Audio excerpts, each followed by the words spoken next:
Hello everyone, my name is Olivia, and today I wanted to share some of my favorite horror movies, or just horror movies in general that I think you should give a shot. I have three notes before we get into the video. One, I've only recently gotten into horror movies. I started watching them in earnest in like 2019 when Us came out by Jordan Peele, and I fell in love with the genre. I find it to be a really cathartic type of genre to dive into whenever I'm feeling anxious. I put on a horror movie to feel less anxious because my life is never as bad as a horror movie. The second note before we begin is that there is a very specific type of horror movie that I like. I really like horror movies that are rooted in realism. I don't like paranormal horror like The Exorcist and Paranormal Activity. Those really freak me out when someone's possessed or there's like a demon chasing after someone. I really don't like those types of horror movies. It's just not my type of thing, but I do like horror movies that feel very realistic. They feel plausible. And the third note before we begin, these are my favorite horror movies. I'm not really looking for anyone in the comments to say that movie's not even that scary. I don't care. I liked these horror movies and these are my recommendations. So sit back, relax, and enjoy the show. So I separated my recommendations into little groups. So let's start with the classic horror movies that I really enjoy. The first is Psycho. Psycho is an Alfred Hitchcock movie. It was made in the 1960s and it follows a real estate clerk named Marion Crane who goes on the lam with a wad of cash and the hopes of starting a new life. She ends up at the notorious Bates Motel where manager Norman Bates takes care of his homebound mother. Psycho is a movie that I actually saw in my cinema class in high school and I fell in love with this movie. It is so eerie and so iconic. The score of the film absolutely haunts me. I think the way that he does horror is a wonderful slow burn where you are put into this situation and you're like, okay, what's the twist? What's going to happen? And when you finally get to Bates Motel, that's when the tension truly hits a crescendo when we meet Norman Bates, who is such an eerie character. I can't even think of his smile because every time I do, I feel this fear deep within me. And I think that this movie really holds up from the 1960s. I think if you were to watch it today and you were trying to get into old Hollywood, you can really appreciate how much this film inspired the horror genre. There are so many moments in this film that are recreated in other horror movies, and it's just a true staple in the horror movie genre. This is also just a movie that I would recommend if you're looking to get into older films and you don't really know where to start and you're interested in horror. Psycho is a perfect movie. I think it is perfectly paced. Alfred Hitchcock never really allows a dull moment to occur in his films. You're always on the edge of your seat. You're always wondering what's going to happen next, and this one is a perfect classic horror movie. Another classic horror movie that came out in the 80s that I absolutely love is The Shining by Stanley Kubrick. This movie follows Jack, who is played by Jack Nicholson, who takes care of the Overlook Hotel with his wife and child. They are taking care of the hotel during the off season when it is winter and it's very empty, and as they are staying in this hotel, weird occurrences happen and they slowly but surely lose their minds. I randomly saw this movie one time with my friend and I did not know anything about the plot beforehand because my family is just not a horror movie type of family, so I was never really introduced to these classic films, so I didn't know anything going into it. And when I jumped into The Shining, I was thrust into this really off-putting, desolate landscape in this hotel where these three characters are all trapped together in this cavernous building, but it feels so suffocating and claustrophobic. And Jack Nicholson is electric in this movie. He really embodies a man who is slowly but surely losing his mind. And Shelly Duval's performance as Jack's wife is also incredibly haunting. If you want to learn more about The Shining and specifically the process of filming this movie, it is absolutely haunting. The way that Shelly Duval was treated while she was filming The Shining is heinous. She was really traumatized by filming this movie because there are certain scenes that Stanley Kubrick forced her to refilm and refilm and refilm to an endless degree that made her completely terrified, because when you're forced to be in a constant state of an adrenaline rush, it really gets to you and you can feel the genuine horror in her in this film because she is so exhausted from filming these scenes. So while I recommend The Shining, I also think you should keep in mind the heinous conditions that Shelley Duval was put in when she was filming this movie, and you can see it towards the end of the film when the climax occurs and she's just trying to fight for her survival. You can really see the true fear in her eyes, and while you can commend her for a great performance, it's also very realistic in a way. And I think there's a lot of discussions that can be had about the condition of the set overall. And so it's like, this is a really good movie, the performances are great, but also the set conditions were heinous, and I think that we should never replicate that ever again. Now let's move on into a genre that I really enjoy to a very specific degree, and it is alien horror. Alien horror is a genre that I'm very picky with because aliens freak me out, and there's just like a certain way that you have to construct an alien film for me to enjoy it. The first alien movie that I ever saw as a child was the movie Signs. I saw Signs when I was about 5 or 6 years old. My aunt and my mom loved the movie Signs, and they were like, you have to watch it, it's so good. And everyone in my family always jokes that I'm the girl from Signs who leaves cups of water everywhere. So Signs is a movie by M. Night Shyamalan, and it came out in 2002, and it follows a family who lives on a farm where they begin to see what do they call? Crop circles in their fields. You know, like those signs that you know, those signs that they put into crop fields where people are like, oh my god, aliens are coming.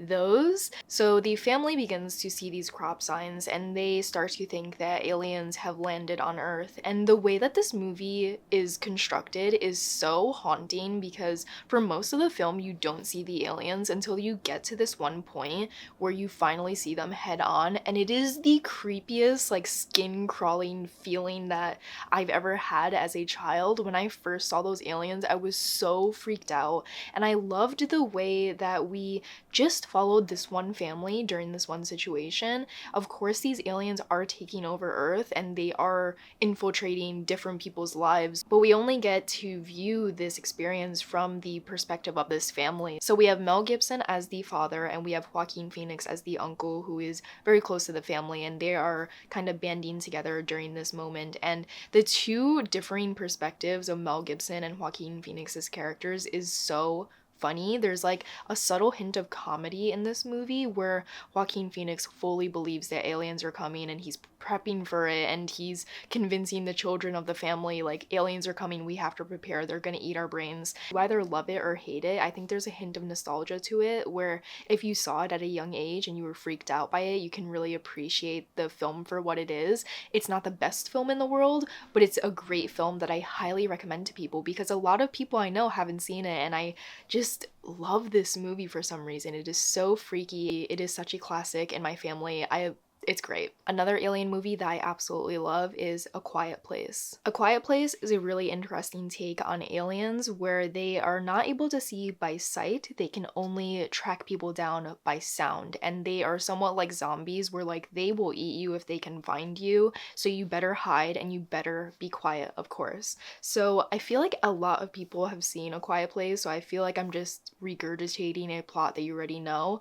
But A Quiet Place is such a unique take on the alien genre, and I absolutely loved it because the sound engineering is superb. I feel like you have to either watch this with a group of people who are able to be completely silent, or you should watch this with headphones on because the sound is so eerie and distinct, and you are holding your breath for the entire film because you're afraid to make a noise yourself as the audience. The way that they utilize sound and silence and just letting a moment breathe to build tension is superb. I love the way that we follow a family that has a deaf daughter, so they utilize sign language to communicate with one another as kind of like a loophole to this whole entire situation that they're in. And Emily Blunt and John Krasinski are amazing, but the real star of the show is Millicent Simmons, who is deaf herself, and she is such a powerful actress for her age in the film, and she just really commands every scene that she's in. And this is one of my favorite movies to show people for the first time because I love getting their reactions because it's a very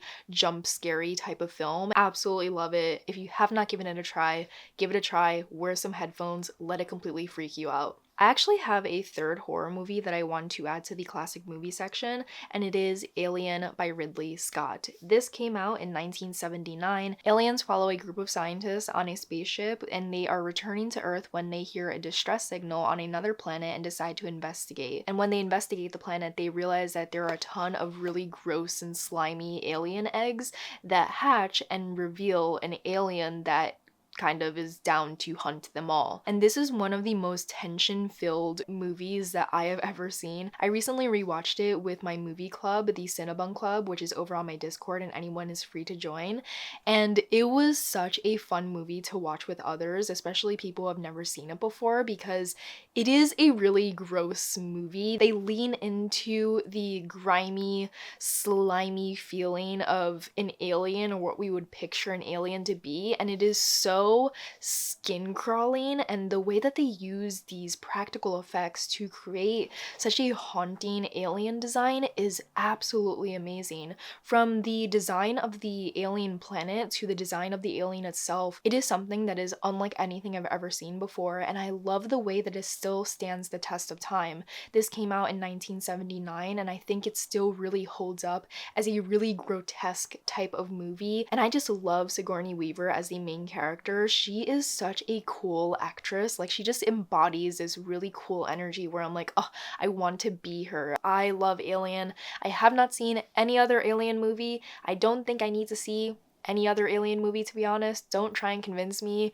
I don't really think I need to see any more. I saw the first one, I thought it was fantastic, and I closed the story from there.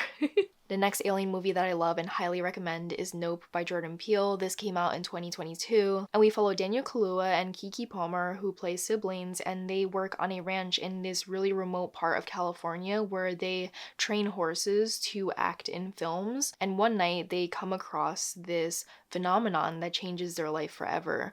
Nope is a movie that I think you should go into without knowing anything beyond that. I think you should just go into the movie and let it be what it is. Nope is a really interesting movie because there's like a larger message around this film that a lot of people either don't really absorb or don't really appreciate, and it's really honing in on the fact that people sensationalize a lot of things and try and capitalize off of an experience and an exploitation of another person or another animal in order to garner fame and money. And Nope is an exploration of that through the use of an alien, and the way that Jordan Peele explores that, particularly as an actor himself, I think is really interesting because he has a larger message about the exploitations of Hollywood. I really love the way that Nope plays out. Keke Palmer and Daniel Kaluuya are amazing together. Their chemistry is wonderful, and I love their sibling dynamics. While it's not my favorite film from Jordan Peele, I can still really appreciate it, and I can still happily rewatch it because I love the design of the alien. I love the concept of it. It feels very unique and fresh, and I also just love the larger conversations at hand of exploitation and sensationalizing something and just only looking at life from a perspective of how can I make money off of this. Now let's move on to international horror. Guys, I love international horror. If you have international realistic horror recommendations, please put them down below. International horror is a lot different from American horror movies, and I noticed it a lot in the way that their endings are constructed. For American horror movies, they usually give you a clean-cut ending where you can go home satisfied that at least one person made it out alive. For the international movies that I've seen that are in the horror genre, I've noticed that they're not afraid to leave you absolutely devastated, and are not afraid to give you a very realistic, horrifying ending, and that's what I really loved about international horror. So the first movie that I want to recommend actually had a remake made in America this year, and it is Speak No Evil. Speak No Evil follows a family who is on vacation when they come across another wife, husband, and child, and they strike up a friendship on their vacation. They go home to their separate countries, and the main couple and their child are invited to the Netherlands to stay with the couple that they befriended on vacation. The Danish couple is a little bit awkward about it because they're like, should we go on this trip? Like, we only spoke to them for that 1 week we're on vacation. Like, would it be weird to be stuck in their house for a week if we don't know them that well? They decide to take the shot and go on this vacation. What occurs is one of the most disturbing and genuinely horrifying horror movies that I have ever seen. I don't want to give too much away, but in my Letterboxd review, I said that this is a genuinely disturbing movie in a way that I sometimes had to look away from. It's a superb look at manipulation and the cost of allowing others to disrespect your boundaries. Speak No Evil is a movie following a couple who is incredibly passive and incredibly afraid to speak their mind. And we follow the other couple who are rude and they don't respect their boundaries and they don't respect what this Danish couple stand for. And slowly but surely, you see that disrespect heighten and heighten and increase to an exceptional level that feels very outlandish and feels unrealistic. But in this situation, you're like, no, I understand why this is playing out. These people are being put in a situation that they're extremely uncomfortable in, but they cannot speak their mind because they're too afraid of appearing to be rude. And Speak No Evil really explores disrespect and turning disrespect into a horror movie. And I think it is absolutely realistic. It is realistic to be put in these situations where people don't respect you, and it's asking the question, what are you going to do about it? Are you going to speak your mind, or are you going to sit there and take it? And Speak No Evil was so horrifying to me because it felt so real. And there are people who are very passive, who aren't going to stand up for themselves, aren't going to stand up for their spouse or their children, and this is what happens if you don't speak your mind. And I really finished this movie and was like, I feel like this is the movie that's going to help me cure my people-pleasing tendencies, because you have to speak your mind. You have to stand up for yourself. Otherwise, you're going to be pushed around and pushed around all your life. And Speak No Evil took that concept, made it a horror movie, and it was fantastic. It's so upsetting. When I finished that movie, I was like, what did I watch? What did I watch? I was so like nauseous. There was one scene that I had to just like pick up my phone and look at my phone because I was so grossed out. But I cannot recommend this movie enough. And I looked up the plot for the new movie that was made in America, and I noticed that they changed the ending to be a little bit more satisfactory. And I'm like, ugh, cowards! I feel like Hollywood is really afraid of giving you a truly horrifying ending, and I wish that they would lean into the fact that not everything has to end well.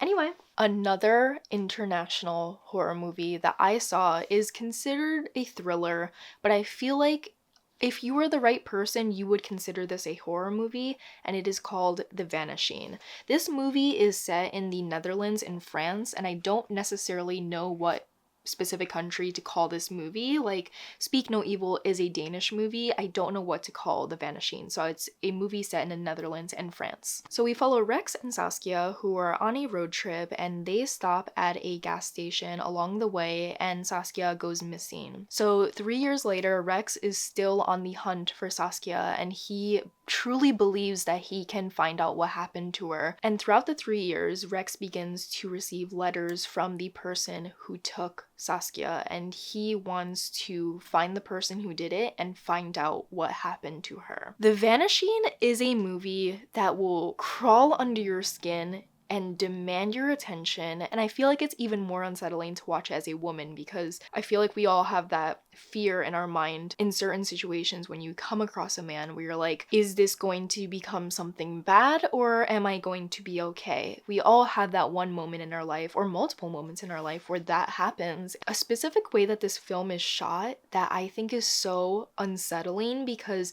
there's a lot of moments where Rex is going about his daily life and he's trying to find Saskia, and you can see the man who took her in the foreground of the scene. It is so creepy. It is so unsettling. This is one of the most unsettling movies that I have ever seen, and it's so subtle. It's not loud about it. It is such a clever film. It is so haunting. It is terrifying. And I think even though it's like a psychological horror thriller type of movie, I think you could still classify it as a horror. It just really depends on how you absorb the story. To me, it felt like a horror movie, and it just really crawled under my skin, and I just like can't shake it. That feeling of being unnerved is still within me after finishing that movie, and I can't even like think about it too long because it's so, oh, I don't like it.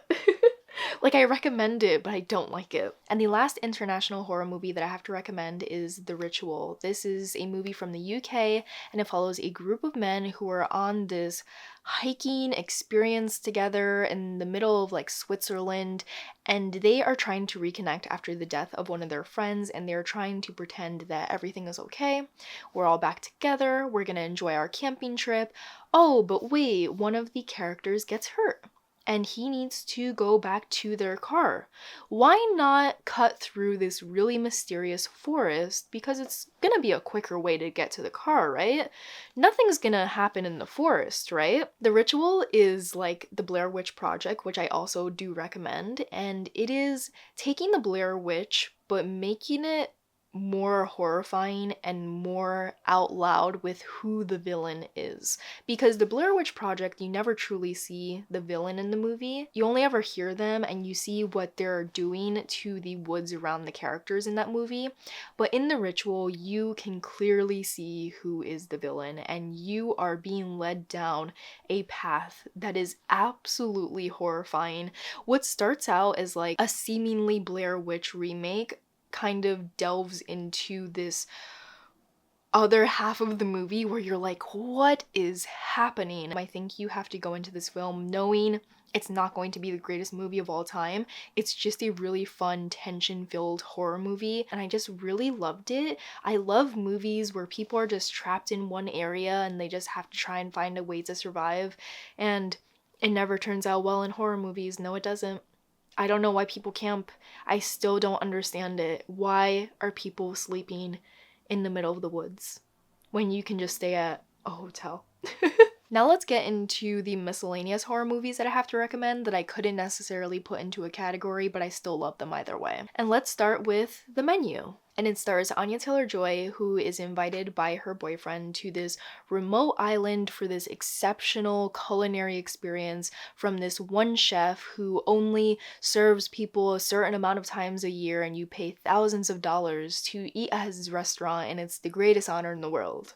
Of course. And Anya Taylor-Joy is very much like me, where she's like, I don't really care about food like this. So she's a contrasting perspective to these group of people who attend this dinner, and they are so obsessed with the chef. They think he's like the greatest thing since sliced bread. And the chef is very quiet and off-putting, and he is very much planning something special for the end of the evening. And you are stuck in this movie that is purposely funny, but also horrifying, and you cannot look away. It is such a clever movie in its commentary about foodies and the way that people sensationalize and become very obnoxious around food, and the way that people talk about their palate, and the way that people talk about the flavors and the flavor profile and blah blah blah. I love The Menu because I think it's just genuinely a really funny movie. I love Anya Taylor-Joy. I love her character. She's so disillusioned by everything. She's not impressed at all by the situation, and I think this would be a really fun movie to watch with friends because it's just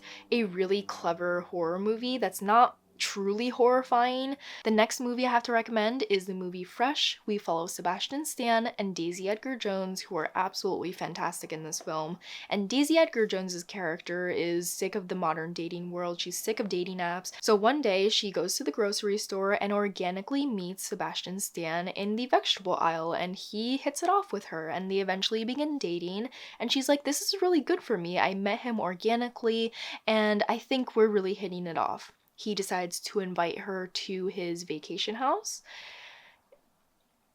and things ensue from there. I love Fresh because this is also another humorous type of horror movie similar to that of The Menu. It doesn't take itself too seriously, and it's a very horrifying, I would say, realistic situation because you never truly know who you are dating, and things can turn very quickly. And Daisy Edgar-Jones was amazing in this role. I think this is a little bit different from her usual films that she's in. It's very different from normal people, and I just loved it. It's a great horror movie. It's a great horror movie to watch with friends, like during a late night where you're like, let's just watch something fun and weird and dark. Now we're getting into like my favorite horror movies of all time. We have a top 4 right here. Number 4 is Pearl. Pearl is such a fantastic horror movie. We follow Mia Goth, who plays Pearl, who is the woman from the movie X, and this is the prequel to X. So we follow Pearl when she is younger. She's living on this farm. Pearl wants to make it big in Hollywood, and she thinks that she can break into stardom. So she lives on this farm in the middle of nowhere, and she's taking care of her sick dad, and she has a very overbearing mom. And we see Pearl as she kind of descends into madness as she is living in this situation that she's deeply unhappy in, and we see her mentally crack. Pearl is such a wonderful movie. I saw it when it came back into theaters a couple months ago, and I fell in love with it. Pearl is my favorite movie by Ty West so far. I just love the way that Mia Goth embodies this really delusional girl who believes that she's really like the next big thing in Hollywood. So the way that this movie is filmed is similar to that of like The Wizard of Oz. It feels very artificial. It feels very much like you're on a set. And I love the way that it was filmed because it feels very isolated from society, even though I'm pretty sure she lived in like a seemingly normal town, but you can feel that isolation in the farm, in the setting, because she is removed from everyone in her life because of her parents. And towards the end of the movie, Mia Goth delivers like a 10-minute monologue that is absolutely superb. There's no cuts in this entire monologue, so it's just one straight take, and it is absolutely remarkable. It's one of my favorite moments from a horror movie because you can see her motivations, you can see what she really stands for, and you can see a woman truly lose her mind. And I think it's one of the best examples of a woman completely going mad in a movie, and I ate it up. And also, Pearl, she's absolutely a Leo. She will not accept a life she does not deserve, and you know what? I get it. The next movie that I absolutely love is Us. This is another movie by Jordan Peele, and I forgot to mention Get Out. Get Out is also another fantastic film by Jordan Peele. I just didn't put it on this list because, frankly, it kind of just slipped my mind, but you should also watch Get Out. It's a classic horror movie that I think will be studied in cinema for years and decades to come, because the amount of layers that are in Get Out that you can unravel and discuss and dissect is superb. It's a superb look at race and isolation. But I'm here to talk about Us. Us is a movie following a husband, wife, and 2 children on vacation, and throughout this vacation a lot of weird occurrences happen, and eventually it all kind of climaxes into this one night where they see 4 people standing at the end of their driveway, and those 4 visitors will change their lives forever. Us follows Lupita Nyong'o and Winston Duke as the husband and the wife, and Lupita Nyong'o's performance in this movie is one of the most impressive performances that I've ever seen, and I don't understand why she wasn't nominated for an Oscar. I do understand because they don't appreciate horror as a genre in the Oscars, but she is such a haunting presence in this film. This one I feel like doesn't have as many layers as the movie Nope and Get Out does from Jordan Peele, but it's just a very interesting concept come to life, and I loved it. I loved the foreshadowing. I love the way that this family worked together to survive. They're such a united front in this really terrifying moment in their life, and it is just a really fantastic film that I can rewatch over and over and over again and find something new to notice. And it's a movie that I think you can break down in a lot of different ways and just have different theories about, but I feel like it doesn't have as deep of a message as like Nope or Get Out, but it's also just a really fantastic concept overall, so I feel like that alone can stand by itself. Now let me recommend a movie that I've seen once, and I own a t-shirt for it, and I call it a favorite movie of all time. Yeah. We're talking about American Psycho. American Psycho follows Christian Bale, who plays a 27-year-old, which is crazy because I'm 27. A 27-year-old who works in corporate America, and he is losing his mind and he eventually snaps and becomes an American Psycho. And I think this is one of Christian Bale's best roles. The way that he embodies Patrick Bateman and the way that he acts as Patrick Bateman is so interesting, and I love the fact that he openly said he was inspired by the way that Tom Cruise acts in interviews to play his role as Patrick Bateman, because if you watch Tom Cruise in interviews, he has a really dead look behind his eyes, and you can tell that he's acting. At all points in his life, he's acting to be this really personable, likable person that everyone fawns over, but deep under beneath the surface, there's some darkness there. Yeah. I love this film because they satirize corporate America and the jargons that people use and the way that people carry themselves and the arrogance that people have. And I think the way that this film plays out is just really clever. I think it's a clever look at corporate America from a really disturbing lens, and I love Patrick Bateman overall. He's just one of those villains where I'm like, no, but I get it. I get why he snapped. I get why he's disturbed. He's just tired of it all. And I'm like, aren't we all? Aren't we all just tired of it all, you know? I'm sure Patrick Bateman would have hated LinkedIn. I'm so sure he would have snapped on LinkedIn. Patrick Bateman would have hated getting a message on Slack saying, "Are you free in 10 minutes? I'd love to talk," with no explanation as to what that meeting is. Patrick Bateman would hate filling out Excel sheets, you know? What's also funny about this film, because I am an IMDb girly, so I'm full of fun facts, Patrick Bateman is never shown working in this film once. You can watch this entire film, he's never working. But he works in corporate America, and I think that's so funny because a lot of people who are very higher up in society don't really work a lot. Isn't that interesting? Anyway, the last film that I have to recommend that I absolutely love, that I'm obsessed with, that I can talk about forever, and you all know what I'm gonna say. It's The Lighthouse. Guys, I love The Lighthouse. Me and Sarah, my best friend, we love The Lighthouse more than anyone on this planet. I'm telling you, we talk about that movie all the time.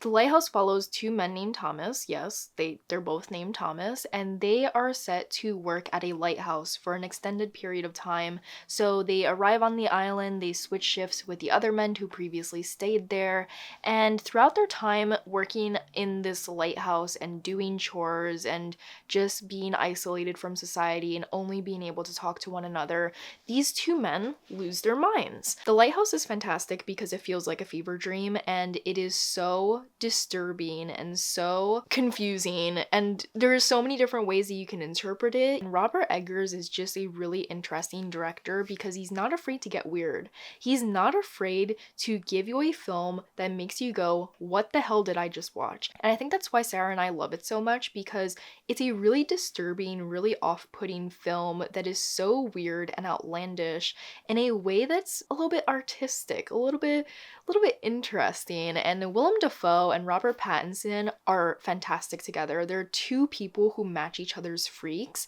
and the way that they just let loose with their characters and allow them to be as weird as possible is what makes the movie so fun. You're not supposed to just get it on the first try. You have to watch this movie a few times to really understand what it's trying to tell you. And if you don't know what it's trying to tell you, that's okay too. You can just watch it and be like, that was a really weird movie. And that's the fun of The Lighthouse. The Lighthouse is a great film. I don't know why Sarah and I love it so much. It's just the film that we watched one day in the movie theater and we were like, what the hell did we just see? And we haven't stopped talking about it since, and that's the beauty of cinema. So those are all my favorite horror movies. I yapped for such a long amount of time, but guys, I truly love all of these films. They're all so weird and off-putting in different ways, and that's one of my favorite things about horror movies. I truly unwind by watching a horror movie because, again, like I said at the beginning of this video, my bad day can never be as bad as a bad day in a horror movie. And that's what really calms me down, you know? Based on the recommendations that I shared with you, let me know what horror movies I should add to my watch list. Remember, I only really like movies that are a bit realistic. I don't mind a little bit of satire. I love an international horror film. So based on all of those criterias, please put some recommendations down below because I would love to watch more horror movies to eventually recommend even more to you. If you want to follow me on Letterboxd or Instagram or TikTok, I have a lot of other content over there that you don't see here. And if you have stayed this far in the video, leave a black heart emoji so we can see who stays for the longest. If you stayed till the end of this really long video, I really appreciate it. Thank you for liking and commenting and subscribing, and I will see you in another video very soon. Bye!